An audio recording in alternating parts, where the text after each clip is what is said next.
कैसी शुभ घड़ी आई है महारानी। मुझे तो विश्वास ही नहीं होता कि हमारे जीवन में ये कैसा पावन अवसर आया है। आपने सत्य कहा महाराज। विश्वास ही नहीं होता कि आप ऐसा अवसर लाने में इतनी शीघ्रता करेंगे। क्या बात है महारानी, आप मेरे इस निर्णय से प्रसन्न नहीं हैं? सत्य है स्वामी। क्या कहा महारानी? देवादिदेव महादेव विश्व के पूज्य हैं और हमारे आराध्य भी। हमारी पुत्री पार्वती उनकी जीवन संगिनी बनकर कैलाश जाएगी। हमारे जीवन का इससे बड़ा सौभाग्य और क्या हो सकता है महारानी? महाराज, आराध्य होना और बात है तथा जमाता होना और बात, और कन्या का पति होना और बात है महाराज। महारानी। हाँ महाराज, आपने देखा है मेरी पुत्री को हिम की वर्षा में खुले आकाश तले हिमालय के प्रांगण में तप करते हुए? आपने वो हिम की बौछार नहीं देखी। आपने शरीर को तीर की तरह बेधने वाली उस शीतल वायु पर ध्यान नहीं दिया जो मेरी पुत्री के भाग्य में है। महारानी, आपकी इन सारी बातों का तात्पर्य क्या है? आपको क्या लगता है कि शिव जैसा दूल्हा दूसरे दूल्हों की हाट में बैठा हुआ मिलेगा, जहां आप अपने वैभव का प्रदर्शन कर अपने लिए अपना मन चाहा जामाता ढूंढ लेंगी? नहीं महारानी, मुझे आपकी इस प्रतिक्रिया से अत्यधिक कष्ट पहुंचा है। यह कहते हुए मुझे खेद हो रहा है। आपको खेद हो रहा है, किंतु मुझे दूसरी चिंता सता रही है। जब जब शिव रूठेंगे तो क्या हमारी पुत्री को हिम के झंझावात में तप करना पड़ेगा? पति चाहे कैसा भी हो, कम से कम क्रोधी तो ना हो। महारानी, आप अपनी सीमा का उल्लंघन कर रही हैं। आप हमारे आराध्य महादेव शिव का अपमान कर रही हैं। ध्यान रहे महारानी, मैं यहां दक्ष और उनकी पुत्री गौरी का इतिहास कदापि नहीं दोहराने दूंगा, कदापि नहीं।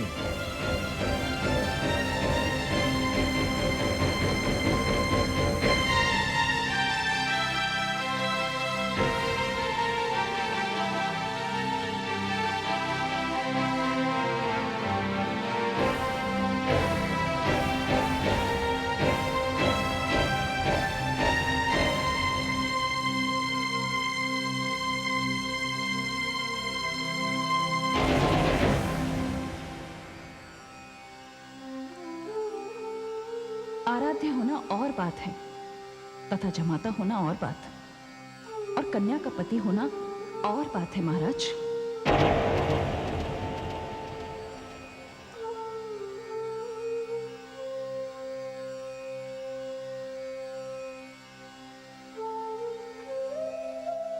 जब जब शिव रूठेंगे तो क्या हमारी पुत्री को हिम के झंझावात में तप करना पड़ेगा? पति चाहे कैसा भी हो, कम से कम क्रोधी तो ना हो।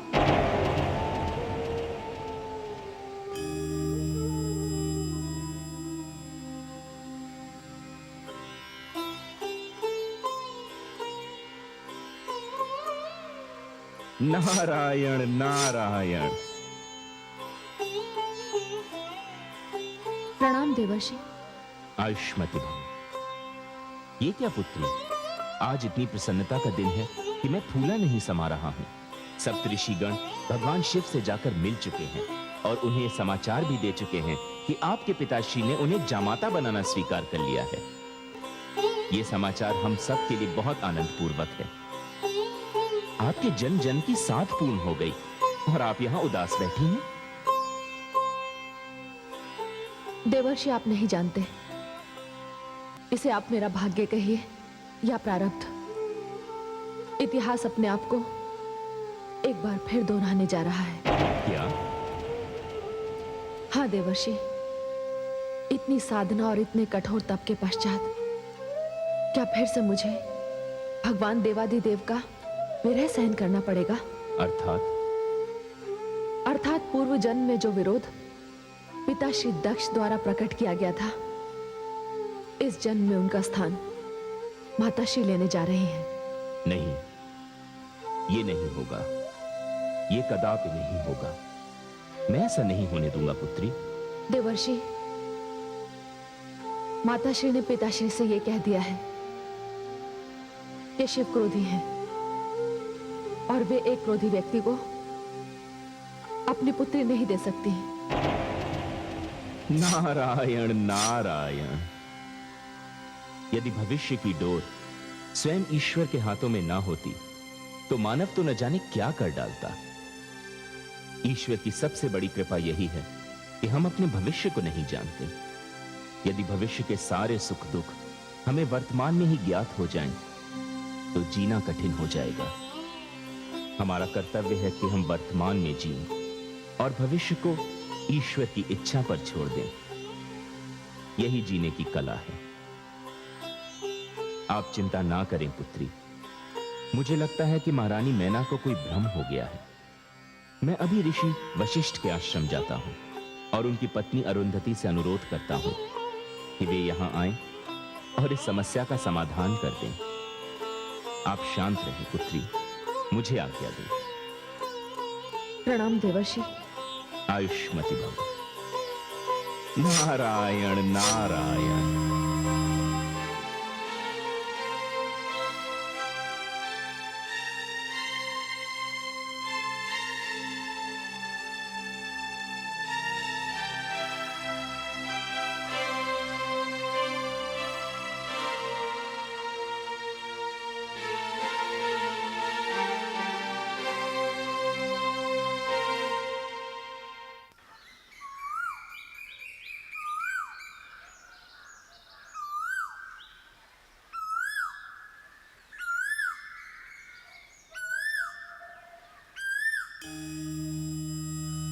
नारायण नारायण।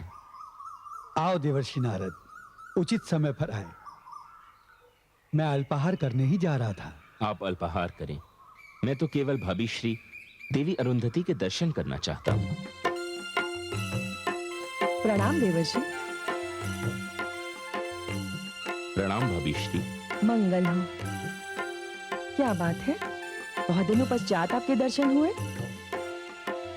फल ग्रहण कीजिए। नहीं भाभी श्री, जब तक मेरी समस्या का समाधान नहीं हो जाता मैं कुछ भी ग्रहण करने की स्थिति में नहीं हूं। भाभी श्री, मैं आपके पास एक सहायता के लिए आया हूं। मेरी सहायता? भला मुझ जैसी एक साधारण सी स्त्री आपकी क्या सहायता कर सकती है? नारायण नारायण। भाभी श्री, सारा संसार एक आदर्श नारी के रूप में आपकी पूजा करता है। आप स्वयं एक नक्षत्र हैं। आपका स्थान तो इतना ऊंचा है कि धरती के लोग जब विवाह बंधन में बंधते हैं तो वधु को अरुंधति नक्षत्र के दर्शन कराए जाते हैं। और वो इसलिए क्योंकि आप दृढ़ निश्चय, नियम और संयम की मूर्ति हैं। आप एक विदुषी हैं। भाभी श्री, आप देवी मैना का ये भ्रम दूर कर दें ताकि पुत्री पार्वती का भगवान शिव के साथ विवाह संभव। ये क्या कह रहे हैं देवर्षि? हम स्वयं भगवान शिव की ओर से विवाह का प्रस्ताव लेकर गिरिराज के पास गए थे और उन्होंने इसे स्वीकार भी कर लिया था।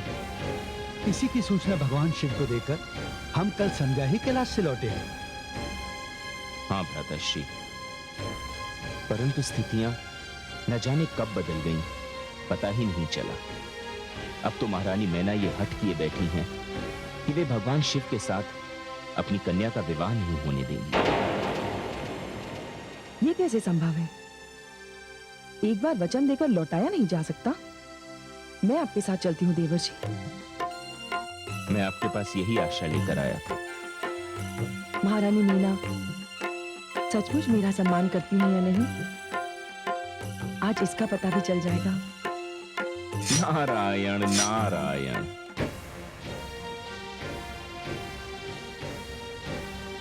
महारानी, महारानी,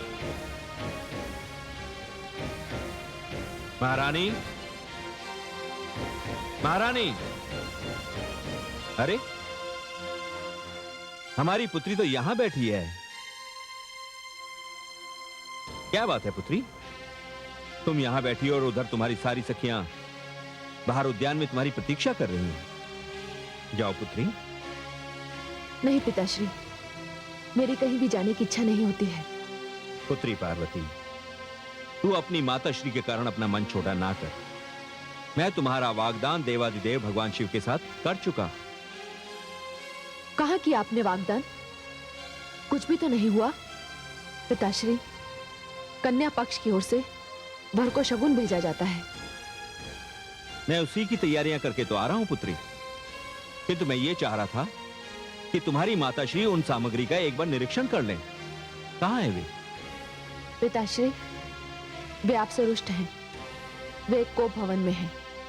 अच्छा, मैं उन्हें देखता हूं पुत्री, किंतु तू प्रसन्न रहे, ये शगुन जाएगा और इसी मुहूर्त में जाएगा।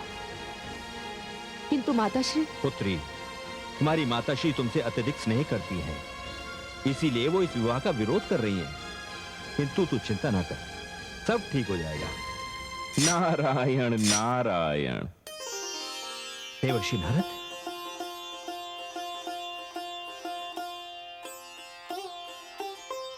प्रणाम देवर्षि।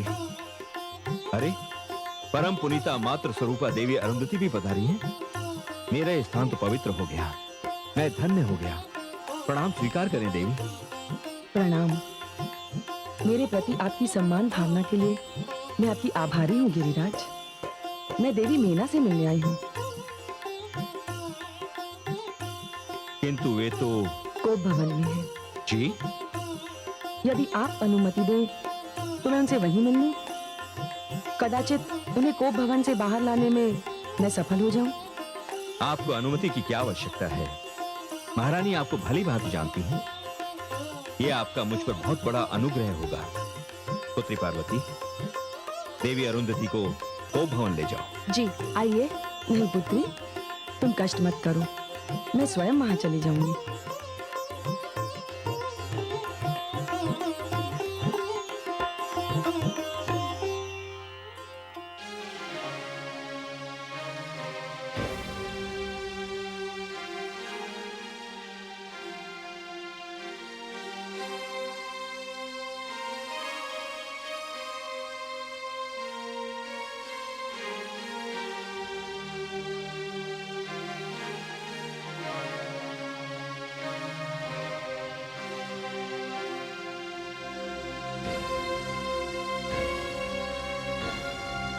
महारानी मीना। गुरुपति, आप गृहिणियों में ये कोप भवन की परंपरा बहुत अच्छी है। बिना कुछ कहे लोगों को स्वयं पता चल जाता है कि गृह स्वामिनी रुष्ट हैं। प्रणाम गुरुपत्नी। प्रणाम। देवी अरुंधति, मैं आपका इस कोप भवन में कैसे स्वागत करूं? बस केवल आपकी थोड़ी सी मुस्कान इस कोप भवन को आनंद में बदल देगी।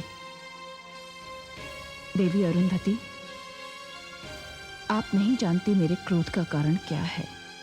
कारण मैं जानती हूँ। महारानी, आप एक बात बताइए, क्या संसार में आप पहली स्त्री हैं जो मां बनी है? जी? जी हाँ। क्या आपके पास कोई ऐसा साधन है जिसके आधार पर आपने अपनी कन्या का भविष्य जान लिया है? देवी, आप मेरी बात का उत्तर दीजिए। क्या आप अपने आप को अपनी संतान का भाग्य विधाता मानती हैं? नहीं, ऐसी तो कोई बात नहीं। तो फिर भगवान शिव से देवी पार्वती के होने वाले विवाह पर आप असंतुष्ट क्यों हैं? गुरुपत्नी, मेरे मन में भय है कि मेरी पुत्री वहां सुखी नहीं रहेगी। महारानी मीना, जो शिव सारे संसार को सुख बांटते हैं, वो आपकी पुत्री को दुख केवल इसलिए देंगे क्योंकि आपको भय है? ऐसी बात नहीं। फिर क्या बात है महारानी? जिस कन्या ने भगवान शिव को वर रूप में पाने के लिए अपने प्राणों की चिंता नहीं की, उससे शिव को छीनकर आप उसकी प्राणों से नहीं खेल रही हैं? गुरुपत्नी, मेरी बात का उत्तर दीजिए। आपने भगवान शिव में ऐसी कौन सी बात देखी जिससे भय आपके हृदय में समा गया है? मुझे ऐसा प्रतीत हुआ कि वो क्रोधी हैं। उनका स्वभाव उग्र है। महारानी, जिनके माथे पर स्वयं चंद्रमा विराजमान हो, चंद्रमा जो शीतलता का सागर है, ऐसे चंद्रमा को अपने मस्तक पर धारण करने वाले भगवान शिव क्रोधी, उनका स्वभाव उग्र। अरे वे तो आशुतोष हैं। यदि ऐसा नहीं है तो उन्हें मेरी पुत्री से इतना कठोर तप कराने की क्या आवश्यकता थी? जब वे आशुतोष हैं, शीघ्र प्रसन्न होने वाले व्यक्तियों में से हैं, तो उन्होंने मेरी पुत्री के साथ ऐसा क्यों किया?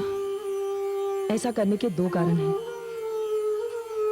पहला कारण तो ये, आपकी पुत्री केवल भगवान शिव की भक्ति नहीं, उन्हें पति रूप में पाना चाहती है, और उसके लिए योग्यता का कोई तो मापदंड होना चाहिए।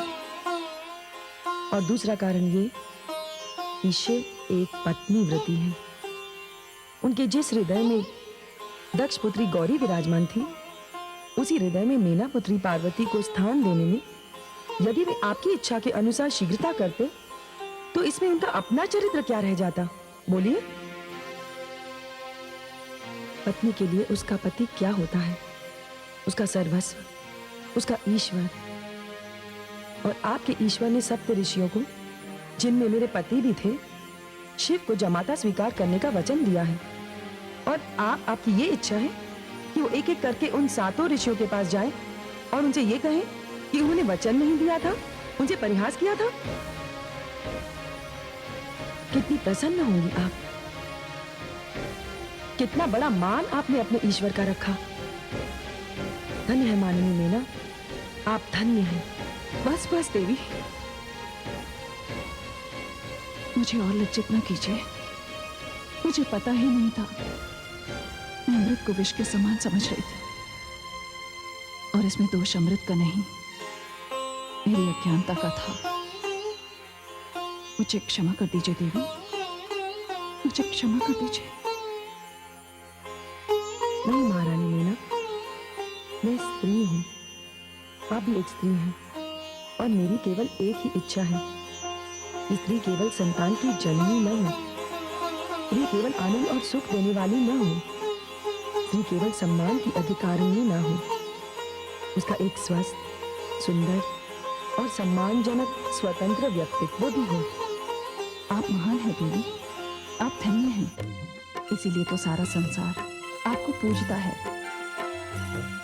तो चलिए महारानी मीना, महाराज हिमाचल भगवान शिव के यहाँ शगुन भेजने की तैयारी किए खड़े हैं।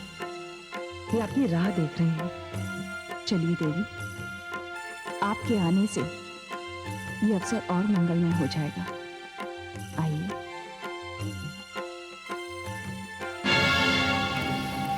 ऋषि पत्नी अरुंधति की सीख से हिमाचल पत्नी मैना बदल जाए, संभव है।